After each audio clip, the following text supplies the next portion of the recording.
focus is mainly colonial injustices. So we were colonized, of course, by the Portuguese, the Dutch, and the British. And since we have to narrow things down for higher studies, my focus is the British period. And the picture that I want to show you is, you can see this is a Sri Lankan picture when we were known as Ceylon. And the dichotomy between the colonizer and the colonized.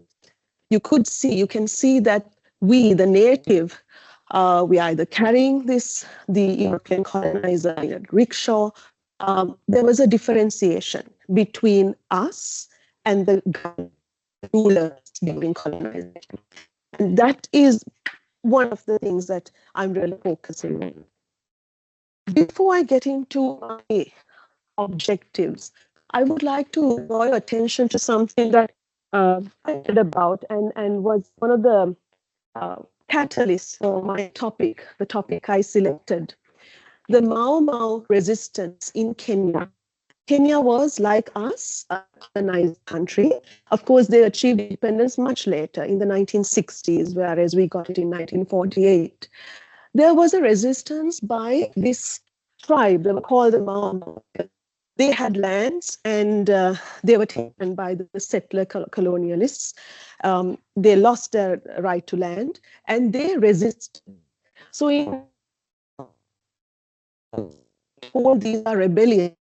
I would like to reword it as resistance, because we have been indoctrinated to believe it's a rebellion, it's an insurgent, it's a terrorist attack. So the Mau Mau resistance occurred 9-10 years, the so-called rebellion, and then the anti-resistance, the British government. It was a colonial government, aided, of course, by the Kenyan government, which is also a satellite state. Obviously, it's a colonized state. 10,000 people were killed of the Mau Mau. 90,000 people were maimed and tortured. Further into concentration camps. I would like you to note this term in the period. After World War II, we think of the ghettos and all of that, and we think that they would have learned from that. This is by the Allies, by the way. We're not talking about Nazi Germany. Under constant surveillance by the security forces of the colonial government, detained without trial. You are all law students. It's a fundamental right to be detained and then produced before a court of law for due process to take place. Detention of close to 1 million people. Million people. Some were incarcerated 10 years. 10 years, right? By the colonial government. A few, I want to go by quotes, quotation. This is not a lesson. I would like to kind of take you through quotations to tell the story. One man, his name was Z, right? And I'll just read through. He was stripped of his clothes and made to lie naked on the ground. Officer then assaulted Zili. The 2 European officers then bound Zili's legs in chains down his arms before office of government or a military. Castrated him by cutting the veins and vas deferens, that's a part of your body. During this assault, Zee lost consciousness. He was a Mau Mau. Right? I will talk to you about why Professor Anderson speaks about this in 2 minutes. Another, a lady, she was also a Mau Mau fighter, was detained and repeatedly asked when she had taken the Mau Mau oath and where the other members of the organization was, in the forest. Those beaten and kicked, she denied all. She was a brave woman. She was then raped using heated water. When this ordeal came to an end, Ma was compelled to speak and watch as 3 other women subject to misery. So I'm sorry to start off with this brutal violence inflicted to us and this particular topic that I'm talking about. Because in 2012, 3 survivors of the Mau Mau tragedy resistance, they went to the British court. And the lady just spoke about Jane. Of them, right? Jane is one of the ladies, and so is Zilly, somewhere here. They approached a famous law firm and they said, we need to be basically we need to be compensated for the torture we endured. Interestingly, the British High Court said there was possibility for a trial go further because there was enough documentary evidence. I also want to tell you this.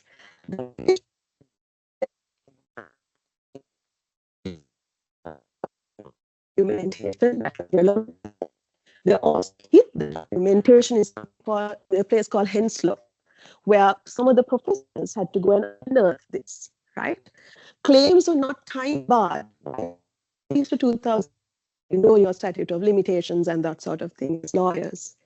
The UK government agreed to pay £19.9 million as compensation for what they did during the Kenyan insurgency. However, the then Foreign Secretary William Hague, this is on YouTube, you can find it, in Parliament, he said, I sincerely regret what happened. He doesn't apologize. He sincerely regrets, but he also said, this compensation will not establish a precedent. How does that align with what I'm asked for? Reparations, compensation, apology. So why I started off with this case? That is the only case which came up before the British court, where they made a this is a great precedent for us to even go by if we establish colonial atrocities and violence, even though William Hague and others said we don't want a precedent. I said earlier, this name I have written down, Professor David. This is the few cases where David Anderson, he was at Oxford at that point, I think he's now at Warwick. And Professor Caroline Elkins, she's an American professor. They gave evidence, historic and academic evidence, this trial. And that was another very unusual feature, right? So with that rather violent and disturbing introduction, and sorry for that, I come to my research and what I brought, at least vaguely, in this presentation. What were the colonial injustices that were committed by the British in Ceylon? I use the term Ceylon because my research precedes 1972. It was only then that we were called Sri Lanka. I use the term Ceylon. My focus is martial law. To be honest, when I first sent my first proposal, I met with my supervisors and they were like, that you really can't do. It's on 1796 to 1940, and they're like, no, you can't. So they talked about 1/6 really researching. I thought I'll talk about martial, which is equivalent to emergency in today's parlance, right? And also very much to do with law, and I'll tell you why, what we study. Secondly, what were the contemporary legal principles prevalent in England and Europe at the time these atrocities were committed? I needed to kind of juxtapose this. If Europe and England were having different legal principles, why were the colonies treated differently? And to sort of put it in further context, the Mao Rebellion, for example, was post-World War II, after the Genocide Convention, after the UDHR, after everything. In spite of that, the human rights violations occurred. So something I wanted to think of. And then what I'm focusing on is, again, because I narrowed it down, the liberalism, in those centuries, 18th, 19th, and part of post-French Revolution, and then the thought processes in Europe. Then the third one, which I will talk about in a bit, how can we overcome the principle of intertemporality?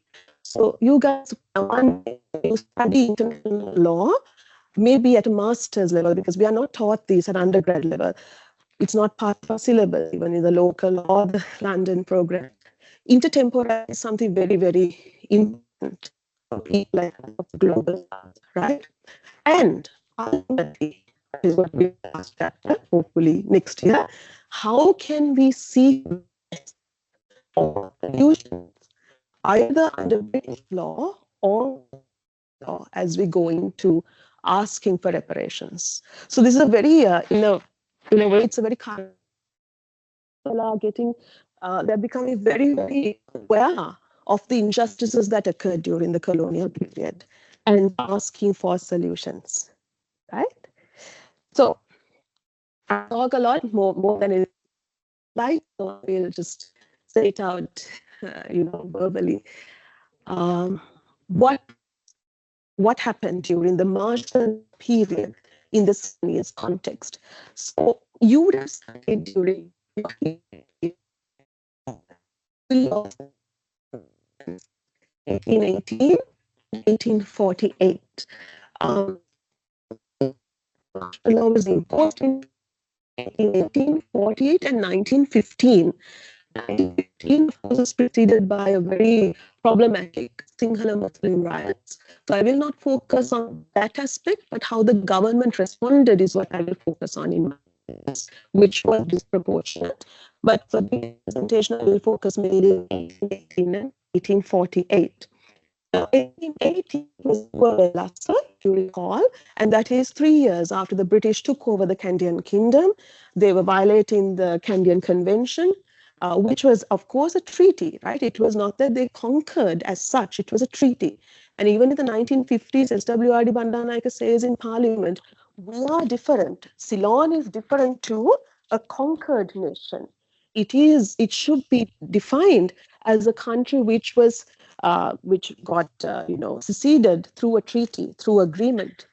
So anyway, in 1818, as much as the aristocrats were part of the government, they were also tired of not being given their due, so-called place, which is not the greatest. There was an oligarchy in not too great, but anyway, to put down the resistance, martial law was proclaimed.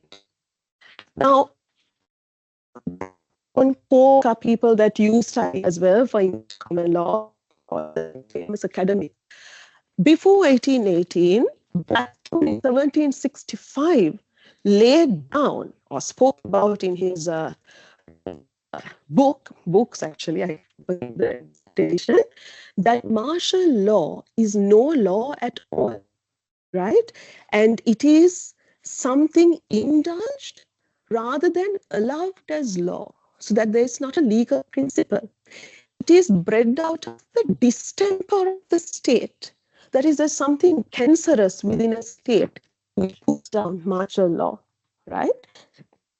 The only reason, the only way martial law should be proclaimed is through necessity, and it should be, imposed with discipline, right? So when the king, third thing I want to tell you is, when the king are open to all people, courts martial should not, right? 1765, but 1818, the law was imposed. So again, British legal thought is different to their own country as opposed to what they practiced in the colonies. Nasser Hussain is a fantastic academic who is contemporary. He passed away, but he wrote this brilliant book on the emergence, especially Pakistan. And this is what he says, right? The extension of English law and constitution was very haphazard, right? And introduced this rule of saying all of this, and one rule for the colonized, right? So the rule of law and colonial mutations, that is, it was not the original that was, settled in England, and its enduring consequences, right? So the institutional practices of the colonial state constantly fell short of a legal standard in the UK. This is also going to be, this is my basis of my thesis. Why were we treated differently? And was that to further the colonial enterprise through violence? So how legal is the colonial enterprise itself? So in my study, in my research, I find time and time again by the imposition of laws, right? So no access to habeas corpus, no access to entered before courts, nothing. Then we come into the Vuavellasa resistance. So the Times days I don't very surfing the archives, right? Which is quite nice, and volumes of dispatches from British government. The British colonial office. So you would remember from your history, Brownrigg was our governor. He imposed martial law, and Bathurst was the colonial at that time. So even in his little correspondence, it's on record, by the way, he says of how they burned down the villages in Uvellasa, right? So an example of severity should be shown. The houses all around were burnt. All the property found, cattle, grain, were either carried off or destroyed. Who was doing this? The British soldiers. This terrible sight seemed to dismay the natives. It is us. Okay?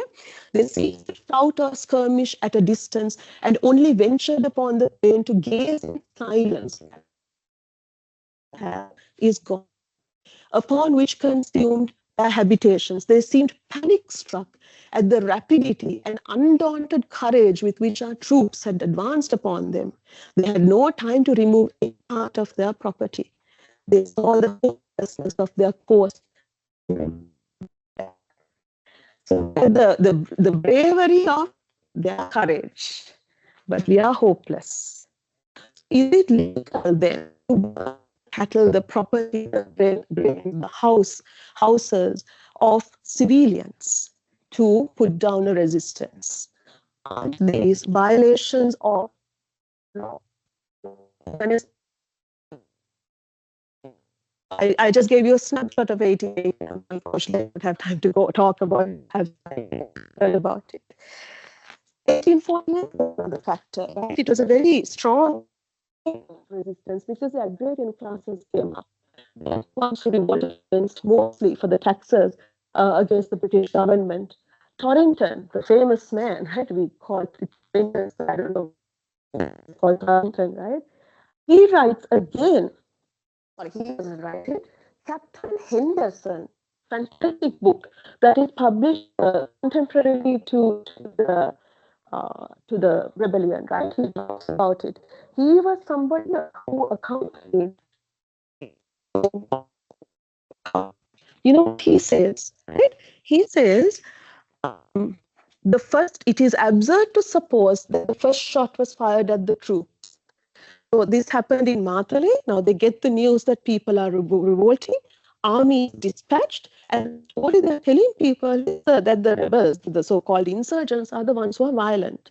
But actually, none of the civilians shot at the British army, right? There were guns in our hands, the natives' hands, but had the rifles been led up in a soldier like way and formed in front of the rebels would have at once surrendered. British troops did came and shot everyone on sight, even the ones who were standing there. So it was a massacre. It also got the military in this sharp, spiked, I don't know what to call it. And there's to kill people instantly. So they were paid mercenaries, they were paid armies.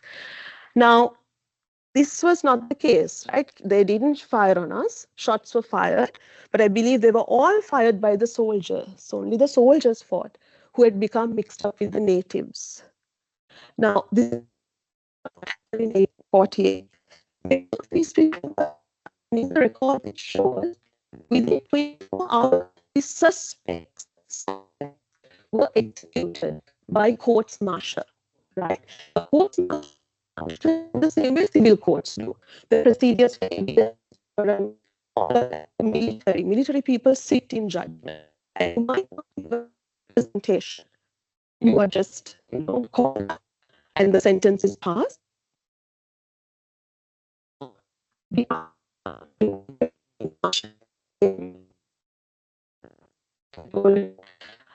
If the civil court 1848, you can know that in the courts were functioning simultaneously. There was complete. So many people. So-called execution, so-called legality. So this is what I'm looking at now. We know the Malmo rebellion was huge, but we have all so much. So in 1915, similarly, there was a lot of European planters were given shooting people the way they, and there was a commission report about it here, but there's so much material for illegality, right? And death. And one thing I want to mention is in 1848, not one single European was killed.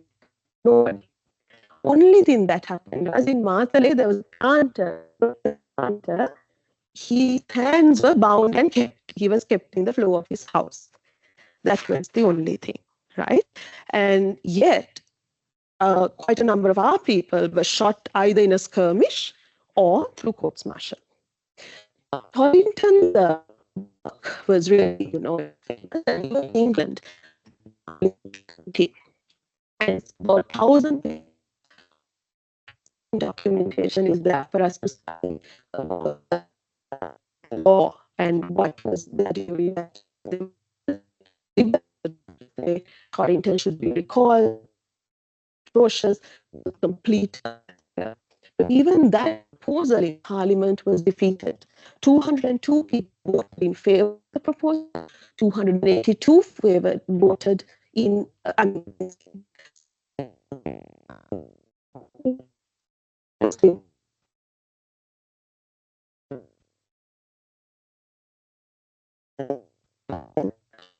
Tell you is they didn't learn their lesson from this.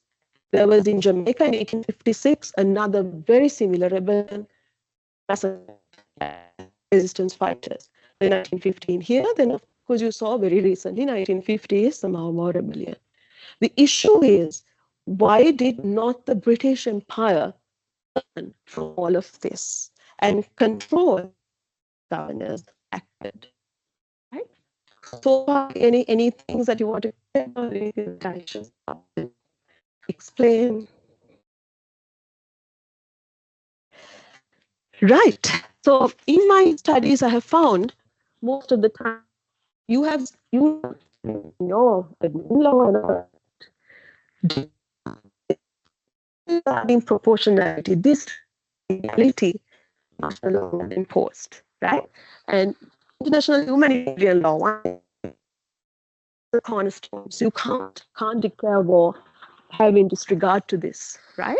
So I talked to you about very, yes, the governors are the executive branch of the government. They continuously tussled and fight with the chief justices, right? So Ambrose Harding Gifford was the chief justice in 1818. Anthony Oliphant was the chief justice in 1848. This famous story where a priest in 1848 shot in robes within one day, executed within. Anthony Oliphant come to meet Torrington, who is the age of that time, right? They could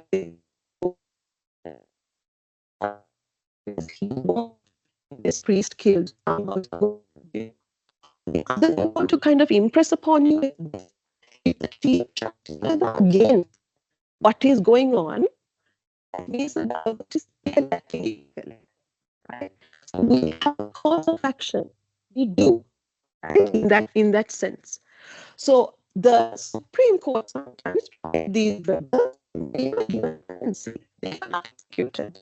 So Supreme Court, humane view, was not lucky to be in the Supreme Court. So then some government was justice, right? Something else I really want to tell you about. Acts of after each martial law period, especially 48 and 15, the governor nicely passes an act of and you might be just like insurance, right? Where you the police forces, none of them can be sued for acts which are considered good faith. Who's the judge of this? Right? In 1840, he writes to England and he says, yes, illegality. I don't know. And this is an era government. No voting. Sri Lanka said no saying what is going on, right? It is not time today. So how was it, right? So the issue was, it was so draconian. 1800s, 1900s, and it continued. So I have a book which is quite large from the 1700s, how there were resistance, suppression tactics of resistance. Yes. Yes. And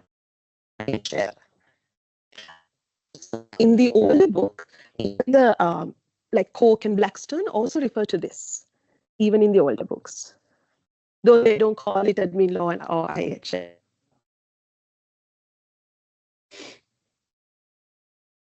So what was the contemporary thinking in Europe, right? Again, let's go back. So we talked about Sri Lanka. What was going on in England and Europe? So again, in the first year you learn about Rousseau. Right? There's Hobbes, there's Locke, there's Rousseau. So look at Rousseau, who talks about those who command people cannot command the law. But what did our governors do? They commanded the law, they commanded the people also, with no restriction, no restraint. Right? Diderot, he was a famous philosopher, he was excellent, but talks about these things in the 70s. His vision is brilliant. He's totally anti-imperialism. He says, beyond the equator, a man is neither English, Dutch, or Portuguese, right? He retains only those principles and prejudices which justify or excuse his conduct. He says the colonizer is violent when he's strong. He's in a hurry to commit crimes, right? This is how all the Europeans, every one of them, indistinctly have appeared in the countries of the New World. There they have assumed common. So we talked about it's anti-imperialism. New World, of course, is talking about. This was the thinking in that period. So if this was thinking, the thinking in such a manner over here, right? So there are others who do kind of what shall I say? They are for the imperial project, but there was a lot of humanism in the theorists. And two others, these are people who are called liberals, right? Edmund Burke. We are every day endeavoring to subvert the maxims which preserve the whole spirit of our own. He said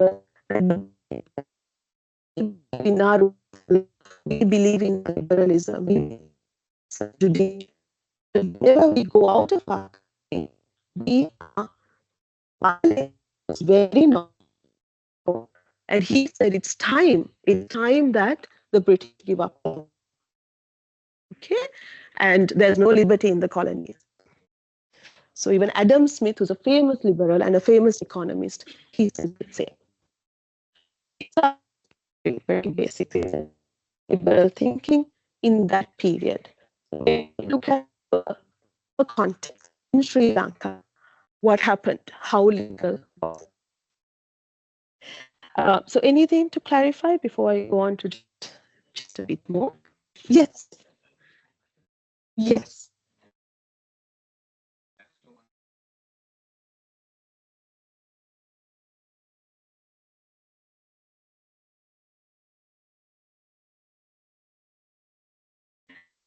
There's some article for, and martial law is as old as from the 1300s, and it was sparsely used. Elizabethan times and during Henry, the Tudors, they used it as well. But by 1628, after the Petition of Right, the British were very reluctant to use it because it contradicts the Petition of Right. So you're right, there's no act of parliament. Articles of it was more what they say, organically grown. And the governors here and abroad in the colonies knew there was this thing, and they proclaimed it whenever they wanted. And the colonial governments over there, they approved it.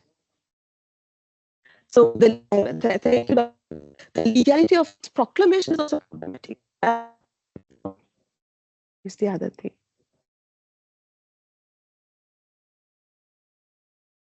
Yes, yes, please. Yes, Henry Tudor's. Yeah.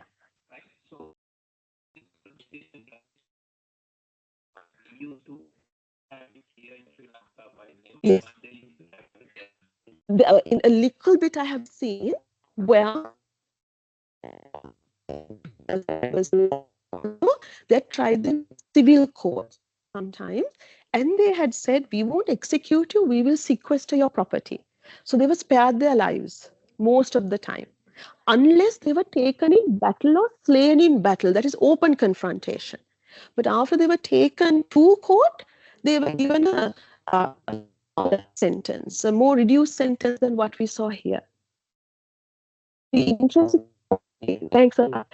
What many say also the British colonizers had the siege mentality, and that's the reality, right? We are thousands of miles away from the home country. A letter might take 1 year to reach us by ship. There were only, say, 10,000 Europeans in a country of 1 million people looking like us, brown people. So they acted disproportionately out of extreme fear. They thought if they don't act violently and that extremely, they're going to get overpowered. I'll leave there. I'm not sure about the racial or racist element. This was the other thing. Again, I just want to qualify saying that every British law was brought, it was pragmatic, follow laws.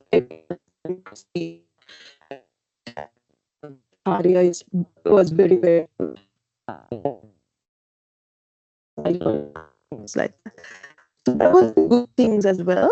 But when it came to resistance, was extraordinarily violent, because anytime they felt that colonial enterprise was threatened, they came down so harshly, got their principle of justice and all. So this is the principle called intertemporality, right? I also figured this out much later in life. Intertemporality means your time, the past, present, and the future, crossing time, space, and boundaries.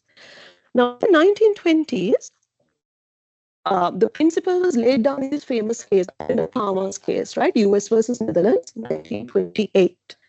Justice Hoover, and the part in red is pretty much what still international law is bound by.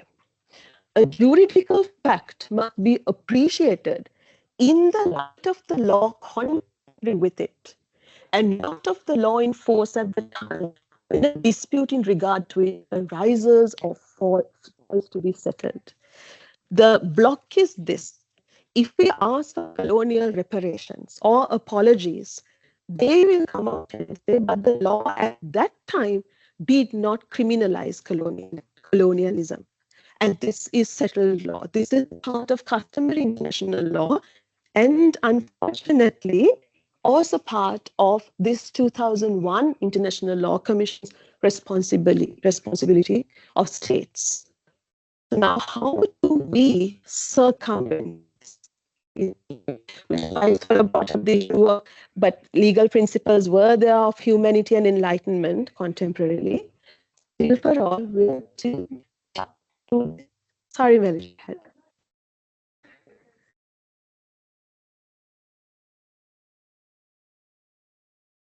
Mm.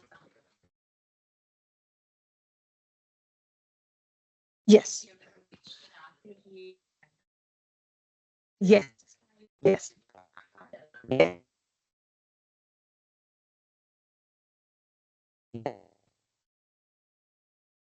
yes.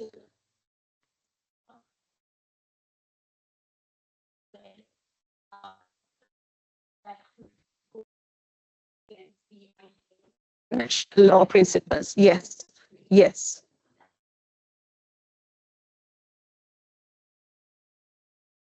Exactly.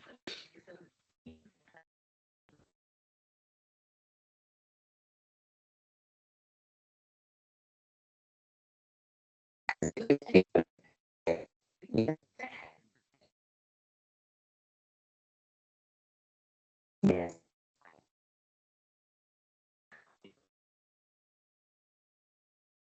So, couple answers for you. Let's say during the Nazi regime, that era, IHR principles had developed quite well by the late 1800s. By 1890, so correct me if I'm wrong, right? There are experts here. Uh, our concern is sometimes by 1818, even that was not developed. So they might just say nothing applied. Because even like when we talk of them as liberals, we really get to look at their writing, not so much, right? Can't. And Roche, they're all on the legal principle to suit the colonial ends, such as terrace nullius. You can develop land wherever you find it if it's not undeveloped. All right. So my final solution is something like uh,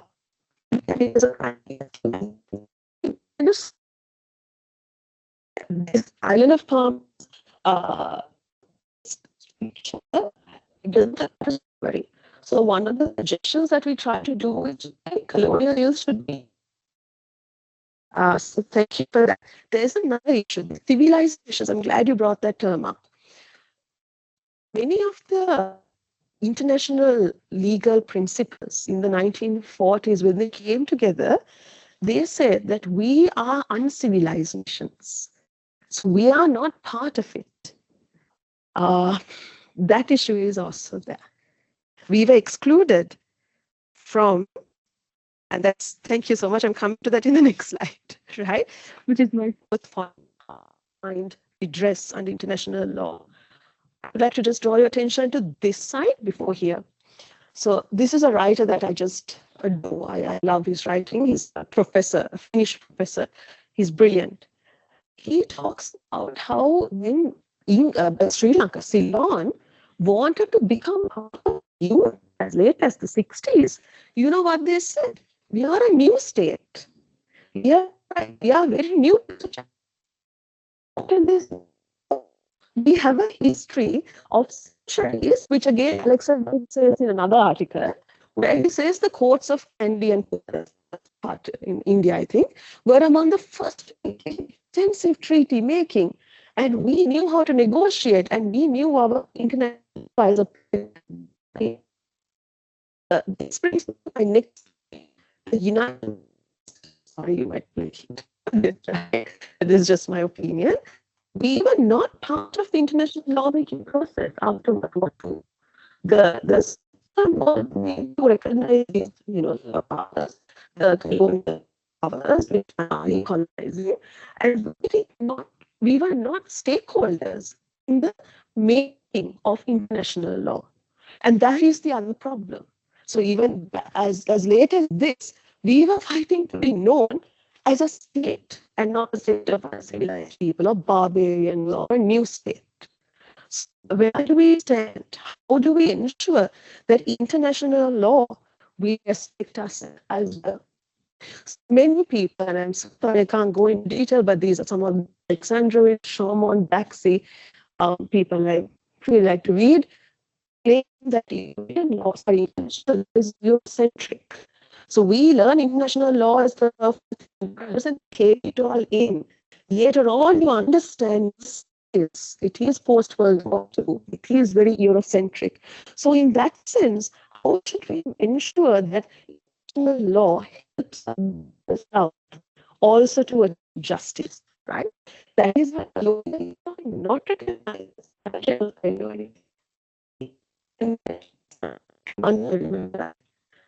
before. Okay? So what Muslim says international law is integral to the colonial project and the colonial empire. Again, not everything. I'm talking about during the colonial era, how it was developed, right? All the human rights conventions that we study and we do respect and admire after World War II. But our problem is that. So we exactly to colonial injustices occurred hundreds and hundreds of years ago. So ultimately, international law recognizes resistance. Yes, people fighting for their freedom. But also, if they have come up with a new state like East Timor, then they recognize resistance. But not people who have resisted and failed. And very frankly, I am right. Over the East province, even today. I'm not saying that we should have said, yeah, politicians also going to develop it. That is very true. But the Nova state, there is a doctrine of international law. So the process is to be decolonized international law, which in itself is as Boyle mentioned, as future students of masters and PhDs, 12 was and so the best people watching me are not Sophie she's a freelance academic in NYU, which is a professor. They have the conference regularly about how the third world, that is us, we represented as stakeholders in changing and making international law. We all know how international law functions. Look at IMF, at all of them, and all neoliberal functions. I'm sorry. Prof. Anthony Yang, he is in US, right? He actually comes to Sri Lanka sometimes and talks I've heard, right? And he said colonialism actually is was what drove international law forward. Of colonialism, that international law became universal. Dynamic of difference, the civilizing mission that produced this result continues in the present. And Peluso said very correctly, this is a continuing violation. It's not over and done with.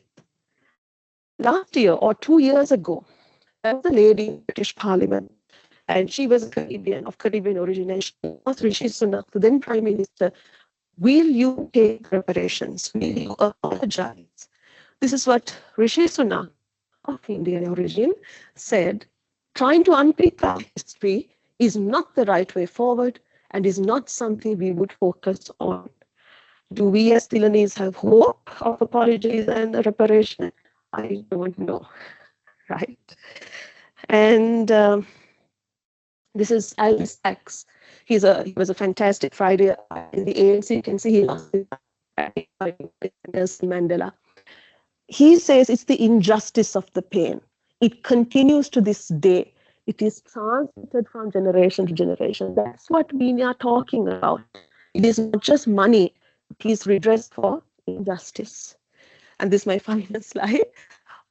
This is a gentleman who is a professor in the law school, and he says exactly what Miller says. Colonial violence then is structural violence. It has to be recognized as an international crime. It hasn't so far. And we are fighting for it. He said this very recently. I'm sorry, I haven't put the date, 2022. Then he says intertemporal that talk has to be annulled. It has to be done away with, right? And morally unjust customary international law have to be done away with. So then we are kind of merging law and morals, and we are putting use international law with morality. So that has to be the new venture forward, right? So some principles were made to justify Eurocentric colonial expansion or to be invalidated, right? So those are just my thoughts. I think we have legal violations which occurred in our country. I think we do have grounds for asking compensation or that apology and presenting it to the global forum. Will it be acknowledged? Do we have recourse in the should there be a kind of convention? Should there be different tribunals for colonials? I have to answer when I defend my thesis. So those are my concluding thoughts. Thank you so much for patient listening for so long. And any questions are welcome. You might help me find answers. Yes. In your opinion, how would what role should international organizations I think they really need to firstly have a conversation with the Global South. They should, as Carson do away with intertemporal. Compute reparations, the ills done to our nation, right? India, fortunately, Indian scholars are quite good with it. They have monetized the losses. Caribbean got hold of 13 historians lost colonization. We need to get that done as well. In our region, we are not active enough about it. Caribbeans are, and get all of us together, global South friendly. I'm, I'm a little late, so but Russia, okay, let's forget Russia is also global South. They're talking about issues that are common to us, which they feel the UN hasn't addressed. So that's the way forward, I feel.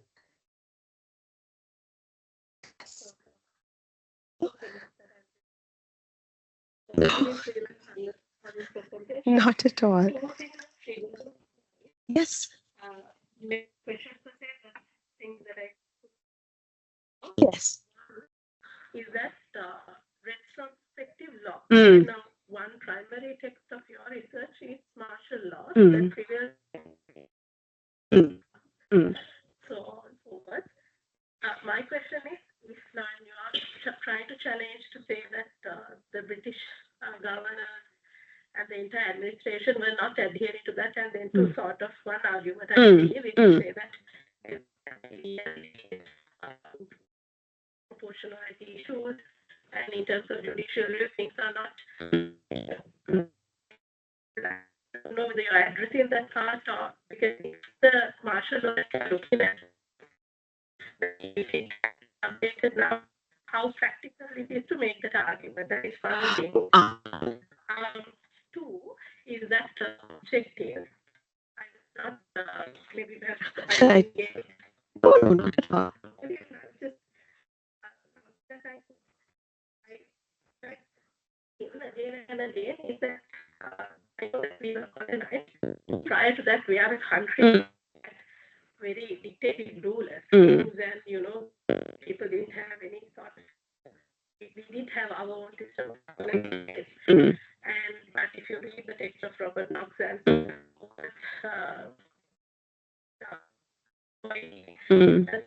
you would see how the country was ruled and force and to ask for it.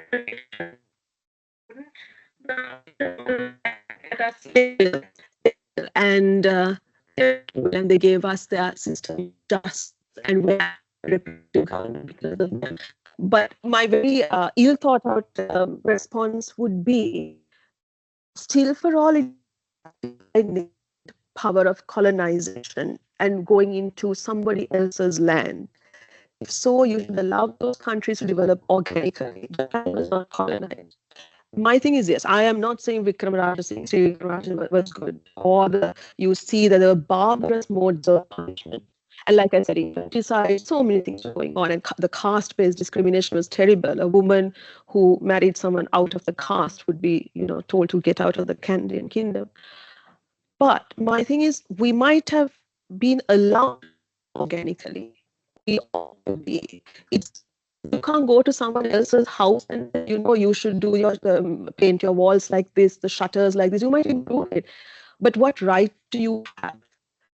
You can also have soft power. You can ensure that your laws and system of laws are spread in a softer, maybe like Ashoka. Forget Buddhism, it was all about creating an alliance with Sri Lanka. No? The Ashoka sending Hindu Hamudro and Sangamita. So that is one martial law. I'm sorry, I couldn't actually go to that very well, but from the material, which law was imposed quite differently in the UK. It was discontinued by the time it came to the 1800s, and they used it very much only in Ireland, of course, because they thought the Irish were also lower than them. And other countries like the Caribbean and Asia and Southeast Asia. The legality is also problematic because our governors were given powers by the king through letters patent. And that is very basic. Their discretion was so wide that they could just even kill a person and get away with it. And they used to overpower the chief justice and do what they wanted. Um, yes, yes, no. Please. No, no, no.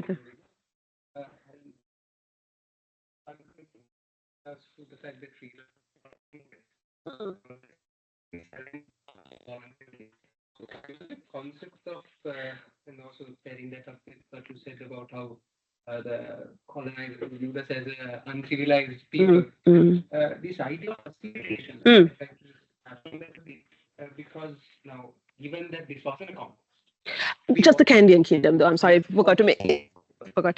And that being said, and considering that it was in fact the last remnant Lankan civilization, saying that the colonial gave up. Yes.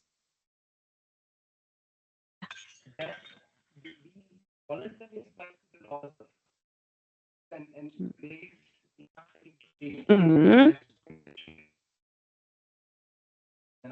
we still ascribe to the powers of England.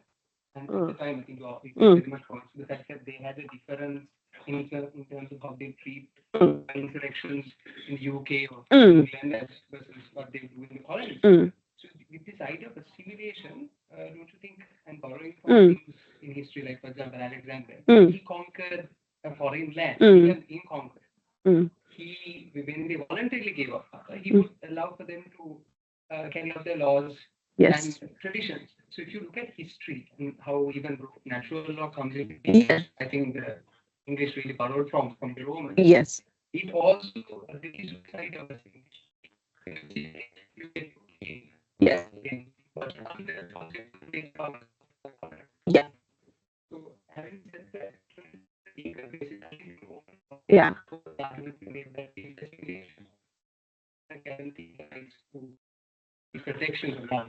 Sure. That the British would otherwise enjoy. Thank you for that. So my PhD supervisor also told me something like, what at your defense, what if they say how different between conquest in Alexander? What two things? In the Canadian Convention, they did say they will uphold the laws and customs of that province at that time. So the assimilation factor, the British wise, they did keep Muslim law, Hindu customs, Tesavalame, certain elements of Canadian law. They did personal laws as long as it did not impact colonial personal relationships, testaments, marriages, because if you can get land out of it, all of that was kept intact. It's only when resistance was there, they imposed their own law. Because just to also to your in the Niti Nigandua and before the British came, we had Dam Sabha, there's another word, sorry, Mahanadua, and directly to the king. And even if you were a treasonous rebel, the king would hear it and he can pardon you. So in that sense, our law was a little softer. If the king had that discretion, he might have pardoned the rebel and only sequestered your property. So my answer to him is fantastic, is whenever they felt threatened, they responded with violence. And this Professor Caroline Elkins has written this fantastic book called The Legacy of Violence. And she said every time they felt threatened, they legalized lawlessness. Legalized lawlessness. But they kept the personal laws alive, all of that, and whatever was good for their enterprise, like the road ordinances, everything, commercial laws, all very cynical. The colonial country, government would run.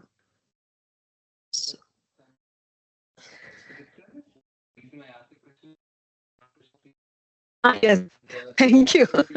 I love you. Makes it an interesting argument. Yes. It's not just a loss of life, but also a loss of property. Because if you're going to ask for reparations, I think we owed a great deal of money Yeah. in the country.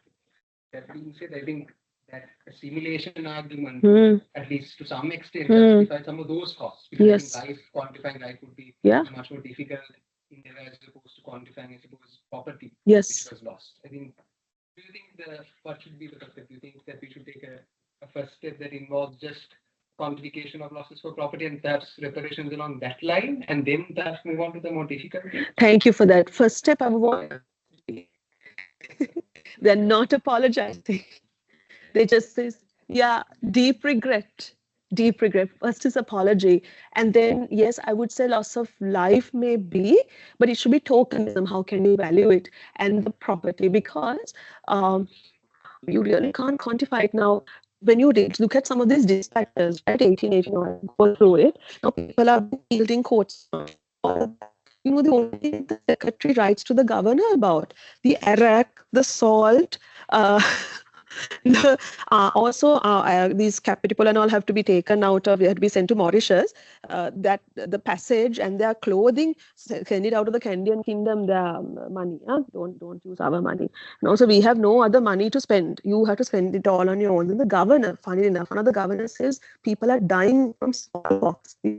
Doctors, can you send one or two more from the UK? No, we have no money for that. Right? And by the, I forgot to mention, sorry, 1818 till about 1825, the ravages were such, there was famine because they burnt everything, and the people died of smallpox, either through being lost because it was ungoverned.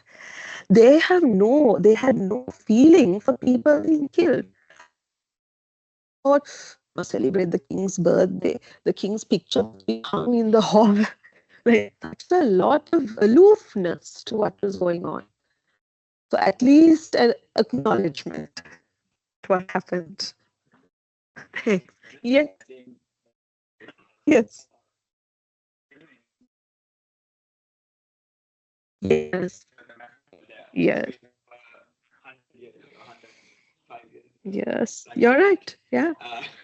So that massacre has still not been apologized from UK. No. No. There's been there was 120,000 people in the stadium. Yes. Yes. So they were all massacred by gunshots by the Brits. Yes. And there is no apology given to them Yes. from the UK government till now. Yes. So how will you look into the equation of that in like problem things? I mean, I think Indian and scholars should all get together and do this concerted effort. They're very strong in the countries because, and my only issue was that I thought, even from the time I was about your age, I realized, okay, they always talk about Tiananmen Square and how Russia is such a dictatorial state, and every time the West always, villainizes other countries and other issues, or Stalin or somebody, and all of this is forgotten. So that was terrible. Children were killed. Children, absolute disproportion. All they do, of course, let's be very fair, they recall the people who engage in such things, and at least they have some commissions of inquiry with lots of pages. So they do those two things. I know who. I remember his name. Yeah. Yes. And do advice.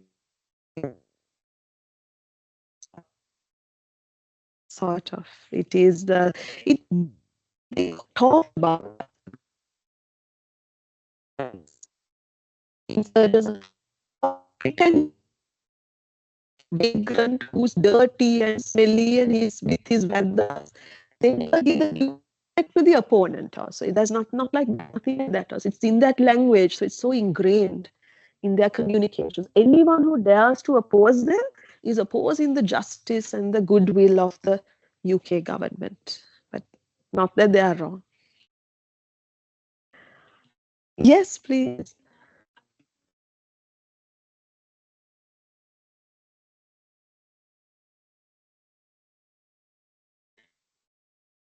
Thank you. Yes. Yes, I do. So, that was one area I wanted to touch on, but I won't have even space. But yes, what these things the British conducted and taught us, once we achieved independence, we carried it forward. And we, by draconian, no trial within 24 hours, nothing, you're not produced before magistrates. These happen in Pakistan, in India, but Lanka. But let's say, so we can't blame the British for the government. There is quite a bit of a similarity. Yeah.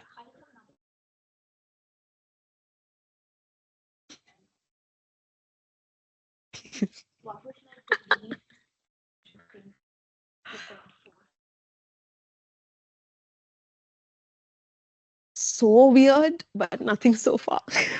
Weird, I know it's weird, but it's just, I was just growing up because I just felt I studied in a missionary school and I spoke English. We spoke English. I thought we were such misfits in our community. What's going on? What is this disparity between, and why did all this happen? And why are we just looking up to all these things like it's such a great gift that we got? Because if the world was allowed to develop organically, we don't know what would have happened. We might have, no, they can come here trade, they can come here and people, killing people. That is where it should have stopped. That's my basic argument.